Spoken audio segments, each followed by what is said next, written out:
Well, hello and welcome to my Fireside Chat video where I am providing consultation to state legislators, national legislators as well, but more focused with the state legislators regarding the pathology and the problem that we have in the family courts. And there's a significant problem. If you're watching this, it's likely that one of your constituents asked you to watch this. And I have another video or set of series where I was asked to present to the um, Pennsylvania legislature, and that's up on YouTube as well, but that's longer than this. And so in this particular video, I'm going to be just providing some consultation to state legislators regarding the issues and the needs of their families and their constituents over here. My background, I'm a clinical psychologist in the family courts, and I'm currently involved as an expert second opinion on forensic custody evaluations and mental health services in the family courts. And we're trying to get competent mental health services for these families, and it's near impossible. They're in a difficult situation and can definitely use some legislative oversight of what's happening in the family courts to help move things into a solution for these parents and for their children. So the fundamental problem that we're having in the family courts is that we have abandoned families and abandoned children and parents. Professional psychology has abandoned the parents and children in the family courts. Forensic psychology, which is the child custody evaluations, represents a failed experiment in service delivery to a vulnerable population. They experimented on these families and it failed. And now their families and the court system is in a difficult situation because of that. The clinical psychologists, the treatment providers, haven't worked in the family courts for 40 years. They've given it over to the forensic psychologists because they refuse to work in the family courts because it's too dangerous to their licenses to be over here. And then the pathology is also non-treatable because of the court's involvement. So the forensic psychologists don't work here in the family courts. They refuse. And the forensic psychologists are absolutely the worst imaginable. And so that's our problem sitting over here. And relative to the forensic psychologists, this is something that legislators need to kind of understand and take in, is that a whole field of psychology is extraordinarily problematic. We created this special group of psychologists for the family courts. That was a bad thing to do. It was a mistake and it's failed. And we got to return to court involved clinical psychology treatment, not custody. So here's what the findings from an independent review of forensic psychology and their custody evaluations. This is what they found. New York Blue Ribbon Commission on Forensic Custody Evaluations. Ultimately, the commission members agreed that some New York judges order forensic evaluations too frequently and often place undue reliance upon them. Judges order forensic evaluations to provide relevant information regarding the best interests of children, and some go far beyond an assessment of whether either party has a mental health condition that has affected their parental behavior. In their analyses, evaluators may rely on principles and methodologies of dubious validity, and in some cases, because of a lack of evidence or the inability of parties to pay for expensive challenges of an evaluation, defective reports can thus escape meaningful scrutiny and are often accepted by the court with potentially disastrous consequences for the parents and children. By an 11-9 margin, a majority of commission members favor elimination of forensic custody evaluations entirely, arguing that these reports are biased and harmful to children and lack scientific or legal value. At worst, evaluations can be dangerous, particularly in situations of domestic violence and child abuse. Now, my role right now, what I do right now, is a consultant in the family courts. So I get to read these forensic custody evaluations. That's my job as a second opinion consultant to these mental health services. I am in the full agreement, 100% with the findings of the New York Blue Ribbon Commission, that these reports are defective. leading to potentially disastrous consequences. They lack scientific and legal value. They are dangerous potentially, and they should be eliminated from the courts. But that's going to create a lot of crisis in the court system. It is creating crisis in the court system where there's no competent mental health services available to these children, to the parents, or to the court. And so that's where we are needing some legislative guidance and intervention to put things back on the proper track with mental health services in the family courts and for the families and the children and the families to get these things fixed. The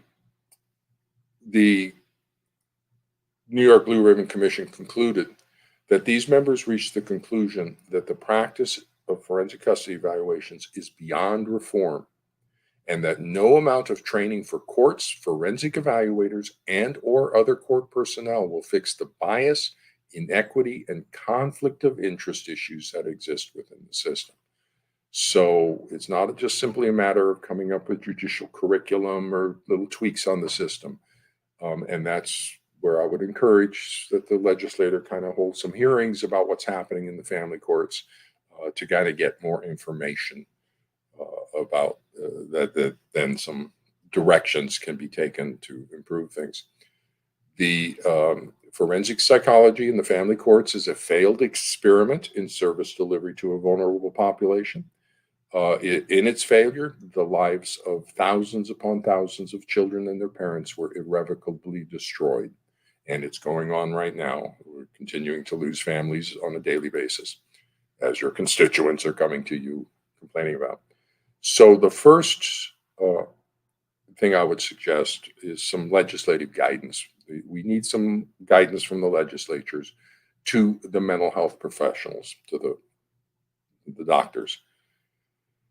That I think the guidance that can be provided by the state legislature is in updating mandated reporting laws to provide a definition of child psychological abuse, because that's what we're worried about in the family courts is psychological abuse of the child by a narcissistic, borderline, dark personality parent. And the dark personalities are extremely bad. Psychopathic, highly manipulative, borderline spectrum as well, narcissistic and potentially sadistic.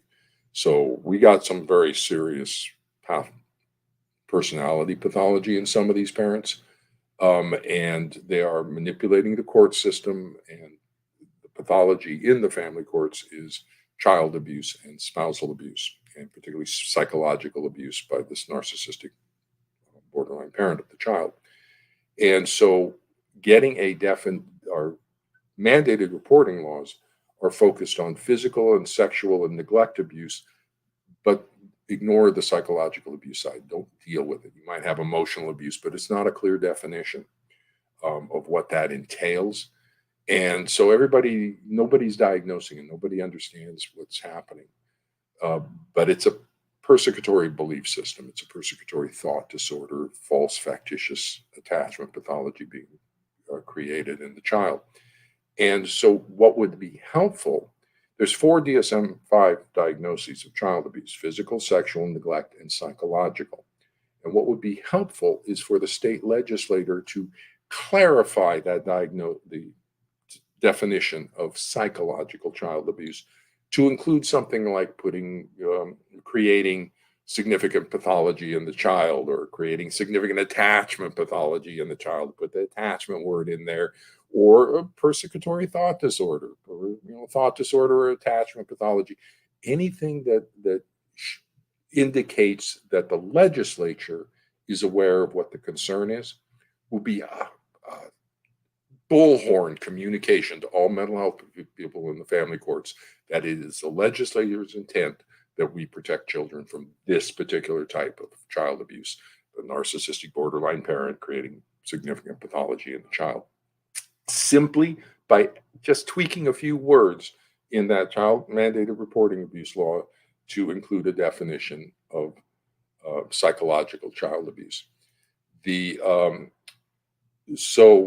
And putting to include that as a permissible report. So it doesn't have to be a mandated report. Psychological child abuse shouldn't be a mandated report. It's too vague, but permissible report. So if a psychologist sees this going on, they should indicate it over to Child Protective Services. Now, also, that when, or in addition, in providing a definition of child psychological abuse in the mandated reporting laws would give a clear indication to all mental health professionals that it is the intent of the legislature to protect children in the family courts from psychological child abuse by their parents. I think additional guidance to the judges would also be helpful, and that has to do with the judicial curriculum. Now, there's movements on board right now to get a judicial curriculum for the judges in the family courts, and people are recognizing that that's valuable. It needs to be a balanced curriculum. There are two litigants and there are two allegations of child abuse, each one from each parent. So the allied parent and the child's symptoms are making an implied allegation of abusive parent toward parenting by the targeted parent, and potentially the allied parent is making overt allegations of abusive parenting by the targeted parent, targeted rejected parent. In addition, the targeted parent is alleging that the allied parent is psychologically abusing the child, creating this false attachment pathology, a persecutory thought disorder in the child for secondary gain to that parent.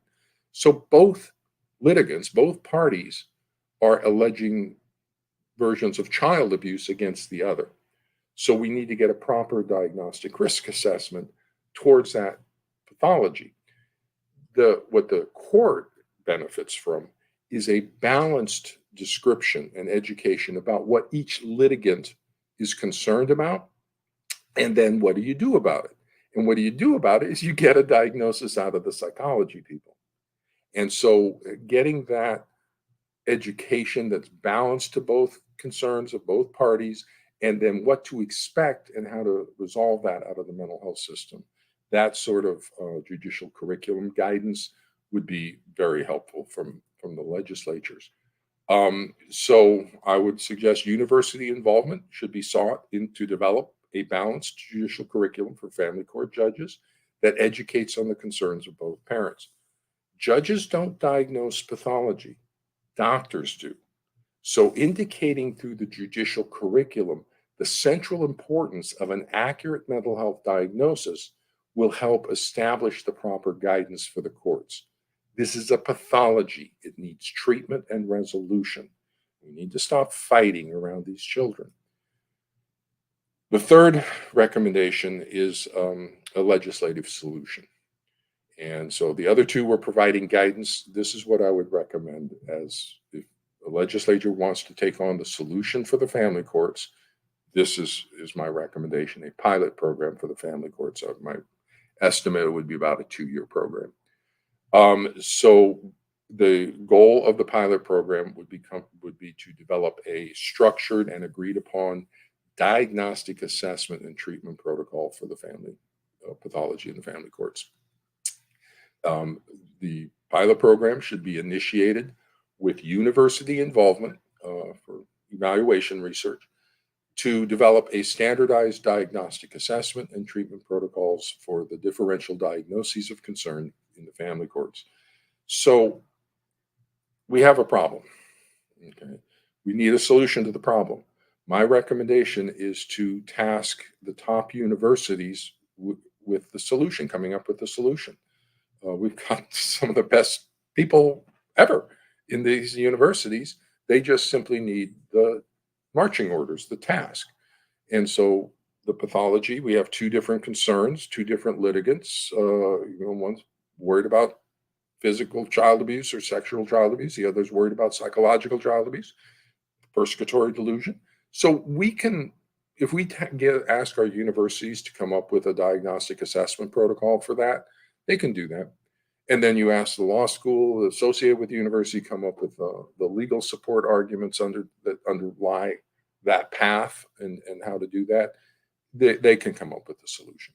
And so that would be my recommendation. And then you get the evaluation research on it to make sure that we're effectively solving the problem in the family courts. So um, the high quality standardized diagnostic assessment and treatment protocols will provide the professional safety for the clinical psychologists to return to the family courts. So there's two problems pointed out to begin with. One is forensic psychology is a failed system, but the other is that the clinical psychologists, the treatment providers, won't work in the family courts because it's too dangerous to our license. And if you threaten the license of a doctor, the doctor's not going to work with you. They're in the family courts. And so you're going to get a very low quality of mental health services because you're threatening the license of the doctors who work here. And they shouldn't have to put their license on the line to work with pathology. And so the way to solve that is to come up with a standardized diagnostic assessment protocol and treatment protocols that if the clinical psychologists do this, then we'll be okay, we'll be safe. Then we're safe and we will come back to work with the families because we care about child abuse, we care about spousal abuse. We'll be back if we don't have to put our license on the line. So help us out with that and get us a pilot program that produces the assessment and treatment protocols that we need on this situation.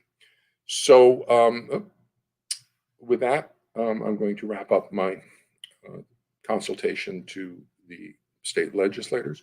I have general public consultations first week of every month. If you want more information, it's available on my website as well. And thank you for checking me out and taking the time to orient the problem in the family courts. It's a serious problem over here that needs focused attention, as the Blue Ribbon Commission indicates. Once attention's focused over here, bad things pop up. So with that, take care. Bye.